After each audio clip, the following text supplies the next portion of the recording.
ప్రియులారా, 2 కొరింథీ పత్రిక 3వ అధ్యాయంలో పరిశుద్ధుడైన పౌలు మోషే ముఖం మీద ఉన్న ముసుగుని గురించి చెప్పుచూ 14వ వచనంలో పాత నిబంధన కొట్టివేయబడింది అనే విషయాన్ని తీసుకుని చాలామంది అనేక రకాలుగా వ్యాఖ్యానాలు చేస్తున్నారు. అసలు వాస్తవం ఏంటి అని చూస్తే కనుక అక్కడ ఇలాగ ఉంటుంది ఏంటంటే, మరియు వారి మనసులు కఠినంలో అయిన కనుక నేటి వరకు పాత నిబంధన చదువుబడుతున్నప్పుడు అది క్రీస్తునందు కొట్టివేయబడినని వారు గ్రహించలేకపోతున్నారు.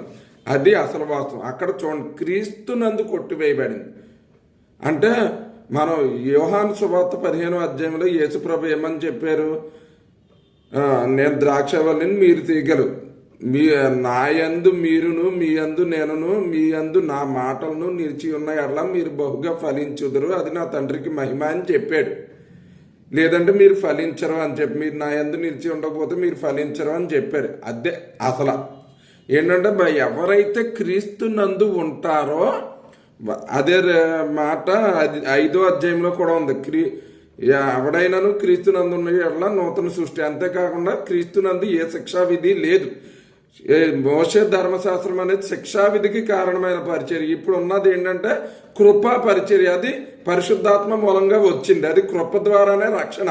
కాబట్టి ఏంటంటే అందరూ అది విషయాన్ని మర్చిపోతున్నారు. ఇంకా క్రీస్తుని అంగీకరించకుండా, క్రీస్తుకు సంపూర్ణంగా లోబడకుండా, క్రీస్తులో సంపూర్ణంగా ఫలించకుండా ఈ వచ్చిన తీసేసుకుంటున్నారు. పాత నిబంధన కొట్టివేయబడింది కదా అని సాకులు చెప్తున్నారు. కానీ అసలు వాస్తవం అది కాదు. అక్కడ ఏమని చెప్పాడంటే, మీరు ఆ ముసుగులో ఉన్నారయ్యా, మీరు ఆ ముసుగు నుండి బయటికి రండి.